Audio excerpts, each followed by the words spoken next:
Stephanie Case back in Silverton, second Hardrock 100. How are you doing? I'm doing great. Yeah, ready to take on the loop in the opposite direction. Our second time chatting like this in recorded format, and it feels like just a couple of weeks. So, but it feels like we still have plenty to talk about. You're just coming from the gym at Silverton High School where the pre-race runner briefing was. Was there any important last minute information or inspirational speeches delivered by Dale Garland? Well, I am going to confess here. I got a note from my parents that Pepper was not doing so well. So I skipped out a little bit early to go take care of my daughter. But I'm sure there were inspirational speeches that I did miss. Okay. Well, I'm sure. Yeah. I mean, you're a hard rock veteran at this point, so you don't need that information. And for our audience, my wife Harmony is holding Pepper off screen here. So we've got babies in the studio. And obviously. Good job, Pepper. Maybe just starting where we left off in our recent podcast. I mean, has life calmed down a little bit after the viral sensation of your big victory at Snowdonia, being the mom of the year? That viral moment went on for weeks. It was pretty overwhelming, actually. But so cool to be connected with so many moms all over the world in different languages and different countries. I think I've just found the last couple of months to be really tough because now I'm back at work. Yeah. And leading up to Snowdonia, I was still on parental leave. And holy crap, it's a different ball game when you are working full time and trying to train with a baby and just trying to be a decent human being because it's easy to do it if you're going to be an a-hole and just grumpy all the time. But if you still want to be pleasant to your partner and the people out in the world, it's tough. Talk about that a little bit more because like for those of us who are parents, we understand that there's that period immediately following your child's birth for a couple of months. You're just in pure peace and elation and joy. But then eventually, real life does happen again. Yeah. I guess it wasn't a very totally smooth and comfortable transition back to real life.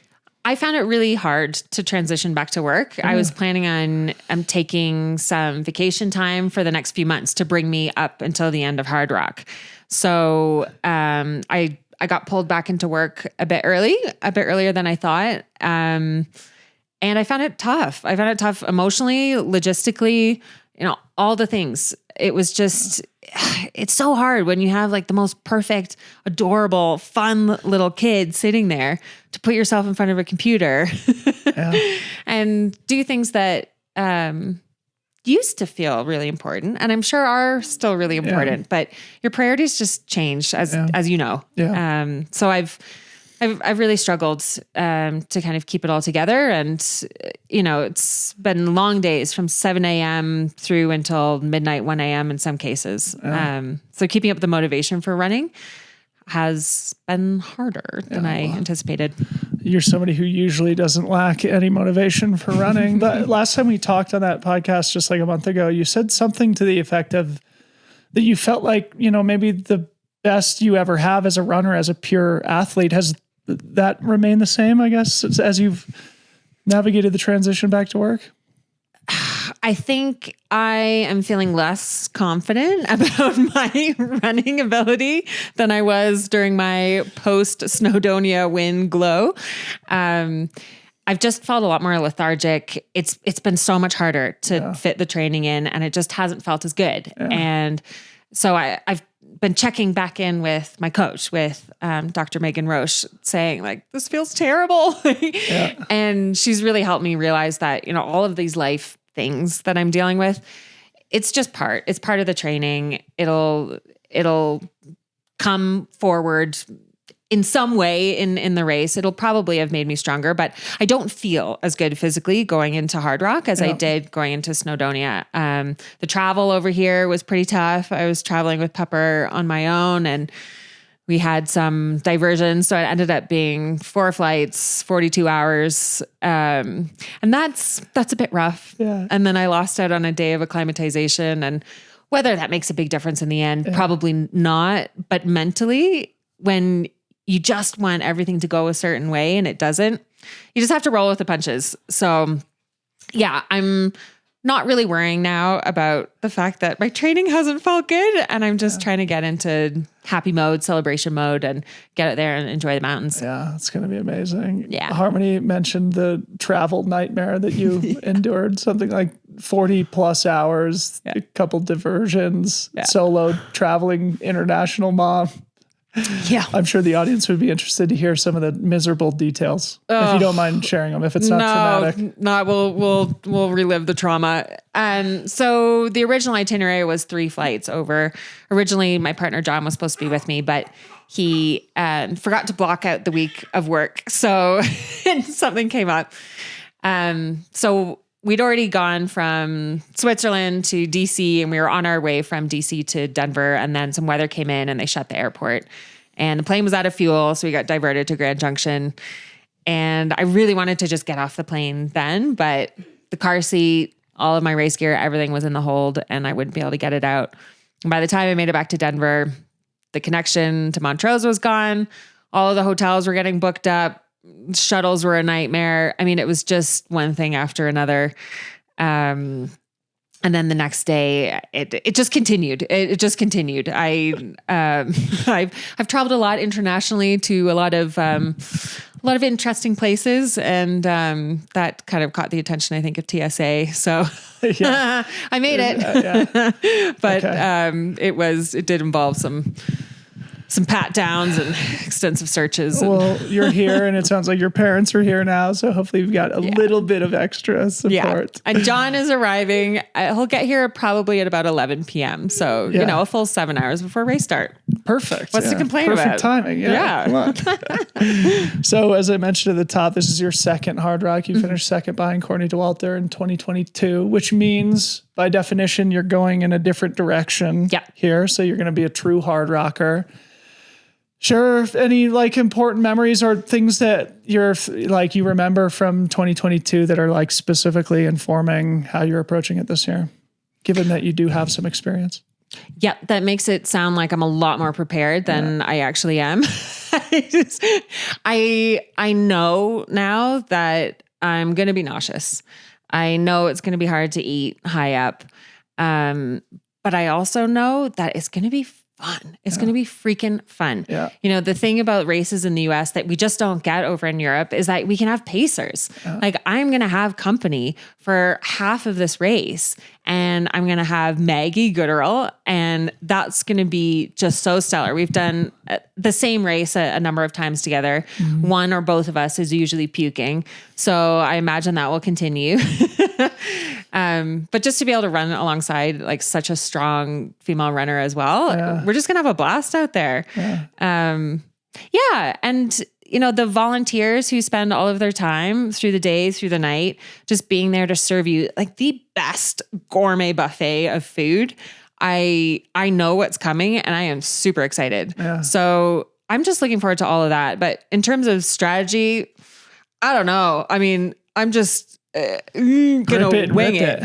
Start fast, finish fast. That's what they say is the best strategy. Gun it from the get-go, No, I think I run well when I run happy and when I'm relaxed. I mean, in Snowdonia, I went out with no performance goals, didn't even know where it was in the race, and I ended up winning it. Now, I'm not suggesting that it's going to happen here, but I know if I just relax and treat it as a celebration and a time out in the mountains, it's going to be fine. It's really the Hardrock spirit too, isn't it? Yeah. And there are other logistical challenges. This will be my first night away from Pepper. We've never spent a night apart.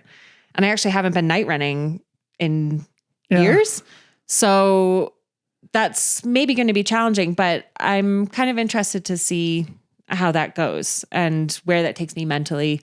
So I was going to ask you about that. Yeah. If it's not too personal. Obviously, part of the thing that went so globally viral about your win in Snowdonia was the fact that you were literally feeding your daughter at the aid stations. I'm assuming you're going to have to do the same. You're only, I think, 8 months postpartum. I'm 8 months. At this point. Share with the audience to the extent you're comfortable, logistically, how you're going to be able to be a mom while running Hardrock tomorrow. It's a lot more difficult here than in Snowdonia because the checkpoints are much harder to get to. It's much higher altitude.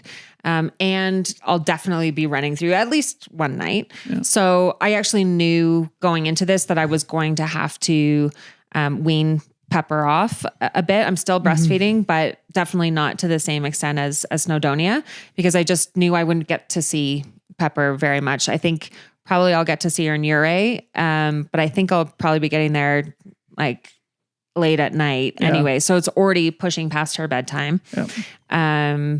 But the other checkpoints they're just too remote, and I worry about the altitude with her. I mean, I hiked up to 4,000 meters when she was inside me and that I was worried about, but you just don't know necessarily how a baby will, deal with the altitude so much. So I'm taking a conservative approach, but it's meant that I've needed to wean Pepper off a bit, which I've found to be way more emotionally and physically taxing than I ever thought it would be. Yeah. Like before I became a mom, I just thought, oh my God, I'm going to try to make it to 6 months on breastfeeding. And if I do that, I'm going to be a freaking hero. And it's painful and it's tough. And at the beginning, I just thought, I can't wait till this is done. Yeah. But there's such a bond that you have with your baby, and it's actually quite hard to give up. And I think there's a lot of oxytocin or, lots of hormones going on. So it was a bigger deal to kind of make that transition than I thought it would be. Well, as a dad, one of the proudest and greatest moments of my trail running career was getting to walk down the finishing chute with my son in 2023. So I can't wait to see you and Pepper do it. Thanks. Also. Yeah. It's going to be great. I really, I can't even talk about it without my nose getting tingly. Me too. So before we wind down, your nostrils are flaring a little bit. Yes. Sentimental parent stuff. You're also on the board of Hardrock. Yeah. And I know you've done a lot of hard work to sort of keep Hardrock moving in the right direction in a lot of progressive ways. I know you were on the women's panel earlier this week. Anything from those two things that would be worth sharing before the race for the audience? Yeah, so I'm the chair of the Diversity, Equity, and Inclusion Committee on the board. And this is a topic that is just so important in our trail running community for Hardrock as well. And it's challenging. It's a particularly challenging time, I think, in the world. I think we're all grappling on, how do we make this sport more accessible, more inclusive to others? And it's sometimes hard to find the answers, but it's important that we keep trying and that we keep searching. And I don't necessarily have the answers to this. I'm not necessarily the right person to be leading this kind of work, but if I can try to help Hardrock, help the trail running community, take these steps forward, and also create space so that other people can step into that role to take us forward, I think that's the best I can do. Because Hardrock is such a special event. I keep wanting to say race. It's not a race. It's such a special event.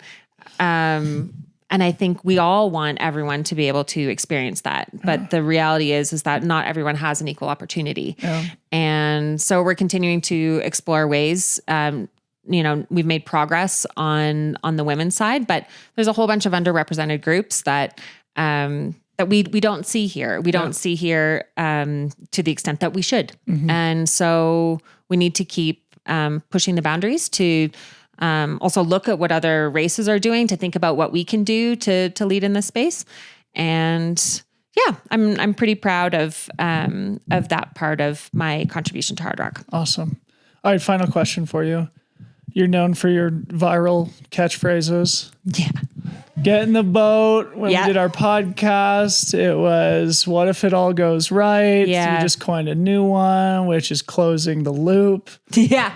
Tell the audience about the spirit, the philosophy, the guiding principle this weekend of closing the loop for you. Yeah. So when I was here 3 years ago, I found out shortly after I finished the race that I was pregnant, and that set me on a whole different life path. Cause I didn't really know how much I wanted to be a mom until I actually saw that scan. And unfortunately, while I suffered pregnancy losses and struggled through IVF,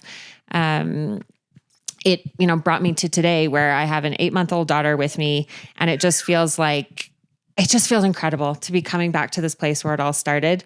And I will literally be, closing that circle, finishing the loop in the opposite direction, to come back to just a better place than I ever thought I would.